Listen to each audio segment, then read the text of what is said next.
Oi, gente, trouxe mais um Study Vlog pra vocês e esse vai ser um pouquinho diferente porque eu fiz um resumo mais longo de 2 páginas e nesse resumo eu vou abordar ritmos letais. Improving to greater than 6 miles on Friday morning. Vamos começar. Peguei meu caderno de emergência, que é o meu caderno rosa de metalacida no Ultimi. Vou deixar meu cupom de desconto aqui na tela. É um caderno de disco, igualzinho ao caderno inteligente. A gramatura da folha também é 90. Tem folhas decoradas igual a essa, mas também tem folhas lisas, pautadas, pontadas, quadriculadas, enfim. Tem todo tipo de folha que você pode imaginar, mas o mais legal é que é mais barato que o caderno inteligente. Então, eu comecei selecionando os materiais que eu ia utilizar. E uma coisa que é interessante nesse vídeo, que eu falei que ele ia acabar sendo mais longo, é porque eu fiz um resumo mais longo. Vocês estão acostumados a ver eu produzindo resumos de apenas uma folha. E vocês falam assim, nossa, como que você faz pra caber? Então, gente, a real é que assim, resumo é prática. Quando eu comecei a produzir meus resumos, eu também fazia resumos muito longos. Mas com o passar do tempo, depois de 2 anos aí produzindo resumo, hoje eu sei selecionar muito bem o que eu quero no meu resumo. Então eu queria pedir para que vocês deixassem nos comentários, caso vocês queiram, dicas de como produzir resumos curtos e eficientes. Como vocês podem perceber, eu fiz aí meu título e eu fiz um título de marca-texto. E eu tô falando isso por quê? Porque vocês vivem me pedindo pra ensinar a fazer título de marca-texto. E a real é que eu não sei, gente. Se vocês voltarem o vídeo, vocês vão ver que eu escrevo, tipo, com a ponta fininha a palavra e depois eu venho engrossando. Porque esse negócio de girar um marca-texto na mão, mano, não é comigo, gente. Ficou horrível. Detesto fazer letrinho de marca-texto. A não ser esse fake lettering aí, que aí sai bonitinho.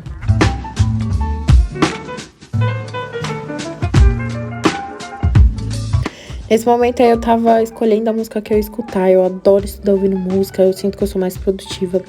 E logo em seguida vocês vão ver que eu entro na internet e entro no Sway, que é tipo uma ferramenta do Windows. E basicamente o Sway, por que eu entrei no Sway? Porque lá no Sway eu tenho um portfólio de emergência, que foi o portfólio que eu produzi pra minha faculdade, na minha matéria de emergência. E uma das matérias que eu tinha que produzir esse portfólio era sobre ritmos letais. E como minha professora elogiou muito sobre essa parte de ritmos letais que eu havia feito no portfólio, eu decidi me basear por lá mesmo. Então, eu fui lá, peguei o conteúdo, obviamente, eu fiz umas adaptações, porque o portfólio de ritmos letais, ele tava muito grande. Mas vamos lá, vamos começar a falar de ritmos letais. O que é? Ritmos letais, eles basicamente usam seus ritmos cardíacos que vão aparecer no nosso eletrocardiograma, que é um exame que a gente realiza. Sabe aquele exame do traçadinho do coração? Então, esse aí. E basicamente esses ritmos, eles são ritmos anormais que, caso não seja revertido, ele pode ocasionar a morte do paciente. E esses ritmos, eles podem ser tanto estáveis como instáveis. Os ritmos estáveis são aqueles que não oferecem tanto risco para o paciente. Agora, quando ele se torna um ritmo instável, se não for revertido imediatamente, assim, provavelmente aquele paciente ele vai vir a óbito.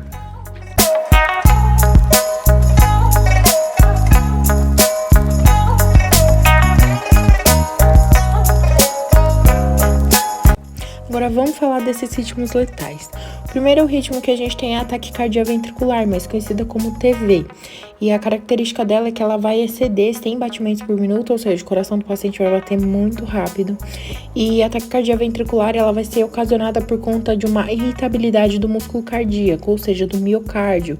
Então, ela não vai possuir onda P. E o complexo QRS vai ficar super alargado com uma amplitude e duração aumentada, ou seja, ela vai possuir um traçado organizado, mas não o que a gente está acostumado a ver.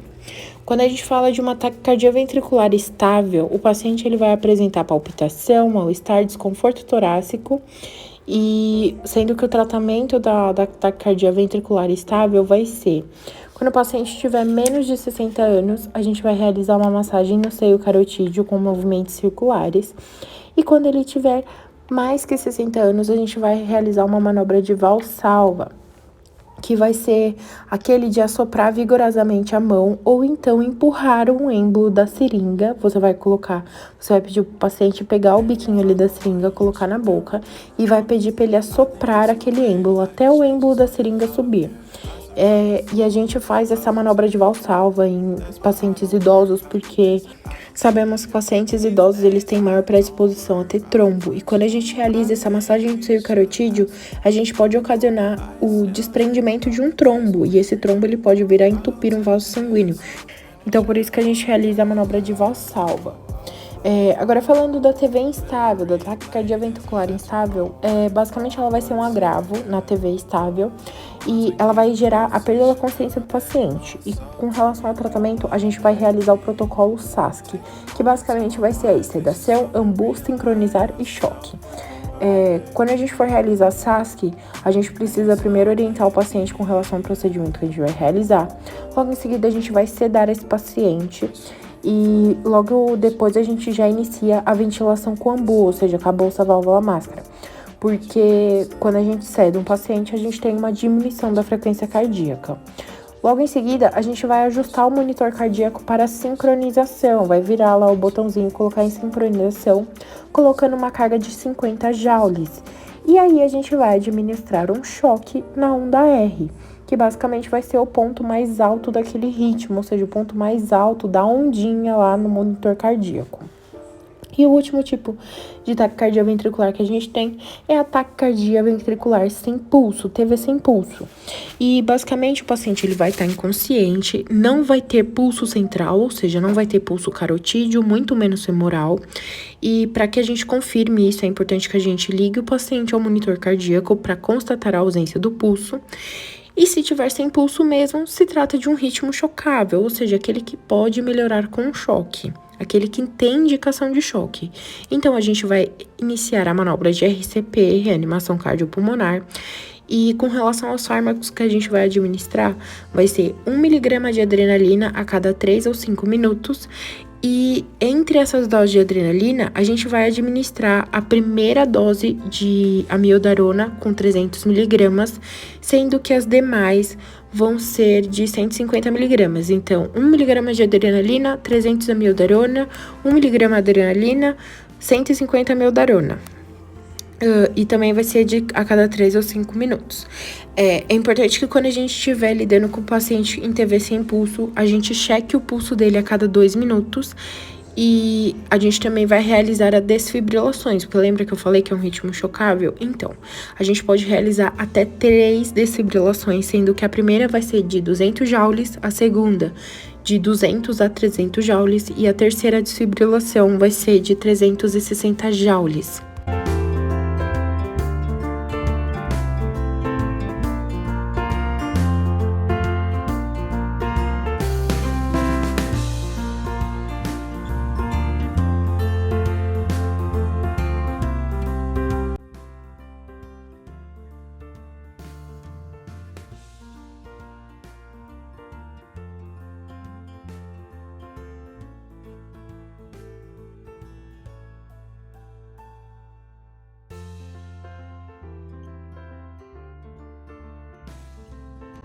O segundo ritmo que temos é fibrilação ventricular, mais conhecida como FV.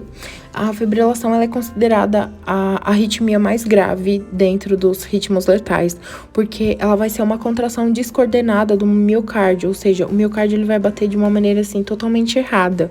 E isso vai gerar uma insuficiência total do coração, ou seja, ele não vai conseguir bombear o sangue da maneira adequada. E o paciente que tem FV, ele pode ter pulso de 300 batimentos por minuto, ou seja, o coração dele vai estar batendo muito rápido. O traçado do eletrocardiograma não vai ter onda P, complexo QRS não vai estar definido. O complexo QRS, ele tem a característica de ser totalmente bizarro. E o paciente também não vai ter onda T. O paciente com fibrilação ventricular, provavelmente ele vai estar inconsciente. Provavelmente não, ele sempre vai ficar inconsciente. E por conta dessa inconsciência dele, ele pode ter uma lesão cerebral. Então, por isso que ela é considerada mais grave. Porque além de ter sequela no sistema circulatório, ele vai ter sequela também no sistema neurológico, se não for revertida rapidamente. Existem 2 tipos de fibrilação ventricular. A primeira é a fibrilação ventricular grosseira, que ela vai acontecer no início da arritmia, ou seja, o paciente iniciou a fibrilação agora, e uma característica dela é que ela vai ser revertida facilmente com desfibrilação elétrica, ou seja, administrando choque. porque fibrilação ventricular é um ritmo chocável.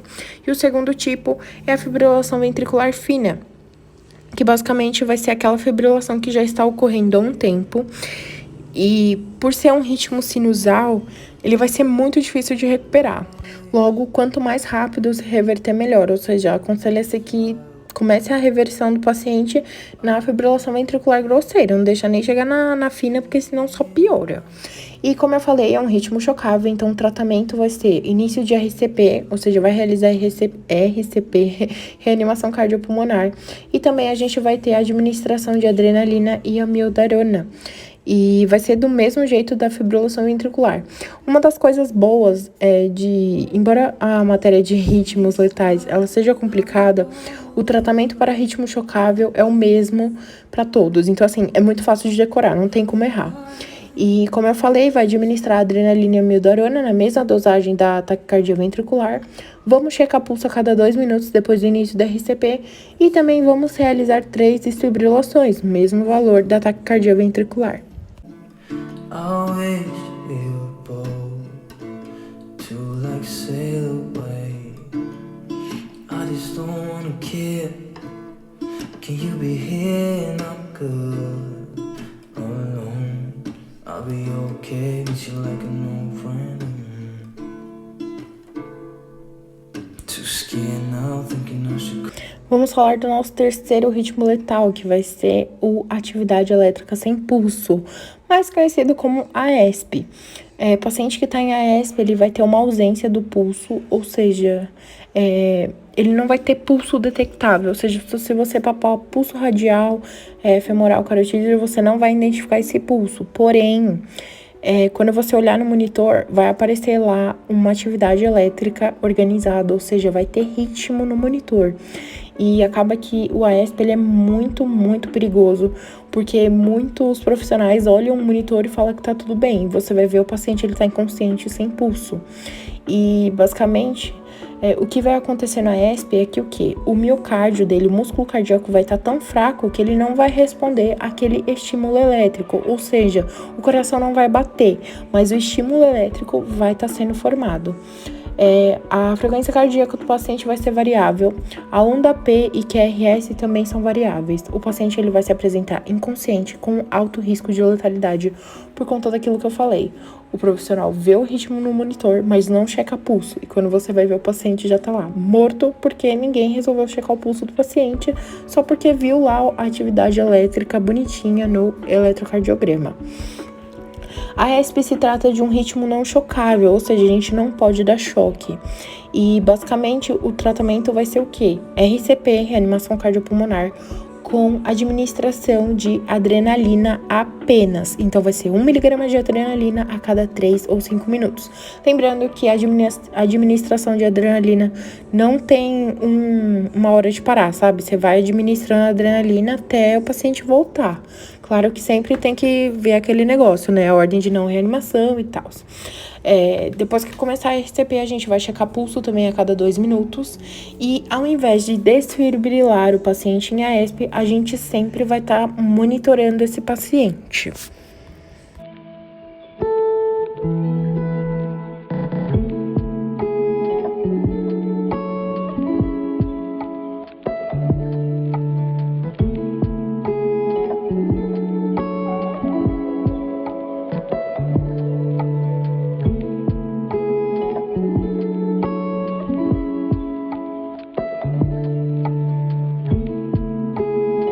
Nosso quarto ritmo vai ser a sistolia, que basicamente é a ausência total da atividade elétrica no músculo cardíaco, ou seja, ele vai possuir um traçado isoelétrico. O que é um traçado isoelétrico? Sabe quando você olha lá no monitor e tá aquela linha reta? Então, paciente em linha reta indica a sistolia. Só que uma coisa que é importante a gente lembrar é que muitas das vezes que os profissionais acreditam que o paciente esteja em assistolia é porque houve uma desconexão do monitor. Então, o paciente que está em assistolia, provavelmente ele vai estar inconsciente.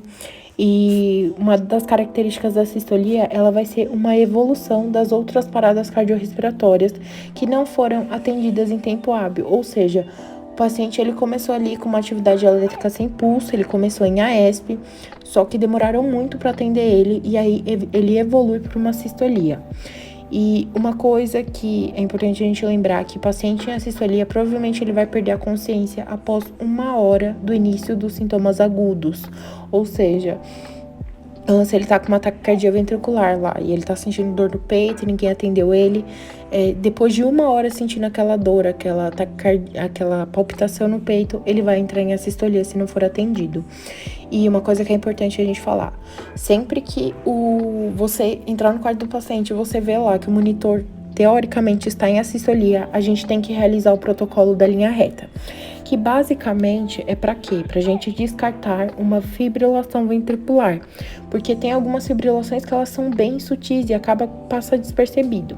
Basicamente, o protocolo da linha reta são 3 passos. O primeiro, a gente vai verificar a conexão de todos os cabos e eletrodos, tanto na tomada como no paciente. O segundo passo, a gente vai aumentar o ganho do sinal no monitor, ou seja, a amplitude. Você vai aumentar a onda ali do monitor para ver se tem algum traçado. E o terceiro passo vai ser checar ritmo em outra derivação, ou seja, se você tá em V2, muda para V4, muda para V3. Vê se caça ritmo naquele monitor. Não entra com protocolo de assistolia direto, porque a maioria das vezes o paciente nem entrou em assistolia, porque como eu falei, ele é uma evolução das outras PCRs que não foram atendidas em tempo hábil. Beleza, fiz o protocolo da linha reta, paciente continua em assistolia, então vamos começar o tratamento. A assistolia também é um ritmo não chocável, então a gente não vai administrar choque. Logo, a gente inicia a RCP, reanimação cardiopulmonar, e vai administrar adrenalina também. 1 mg de adrenalina a cada 3 a 5 minutos. A gente vai checar o pulso desse paciente a cada 2 minutos e também iremos realizar o monitoramento do mesmo.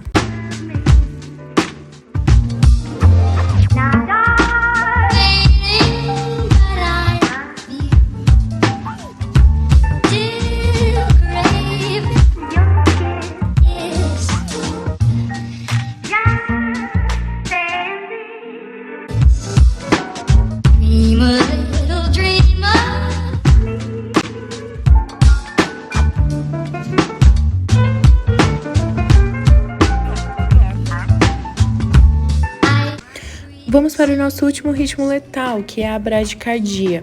O paciente que está em bradicardia, ele vai apresentar uma frequência cardíaca abaixo de 60 batimentos por minuto, ou seja, o coração dele vai estar batendo devagar. Ele vai ter um traçado rítmico no eletrocardiograma. A onda P e o QRS, eles vão estar estreitos e normais, só que eles vão estar distantes um do outro, sendo que é importante a gente lembrar que em alguns casos de bradicardia, o paciente ele não está doente, ou seja, não é uma bradicardia patológica. Às vezes o organismo daquele paciente, como atletas, estão acostumados a diminuir a frequência cardíaca abaixo de 60. Então, é muito importante a gente saber o histórico do paciente para não realizar um tratamento desnecessário no mesmo. Pausa para fazer uma explicação. Como vocês podem ver, eu tô aí desenhando num post-it os ritmos, porque, gente, são várias possibilidades de ritmo que pode aparecer no eletrocardiograma. E por mais que a gente estude, às vezes acontece que a gente não lembra todos os ritmos, a característica visual de todos os ritmos. Então, eu sempre recomendo que vocês façam desenhinhos e fiquem olhando, sabe, até vocês aprenderem eles. Existem 2 tipos de bradicardia, a estável e a instável. Quando a gente fala de uma bradicardia estável, o paciente ele vai relatar um coração mais lento, fraqueza, tontura, falta de ar, palpitação. E basicamente, o tratamento vai ser a administração de 0,5 mg de atropina a cada 3 ou 5 minutos. Sendo que a dose máxima de atropina no organismo de uma pessoa é até 3 mg. Ou seja, você deu 6 doses de atropina, não administre mais nenhuma.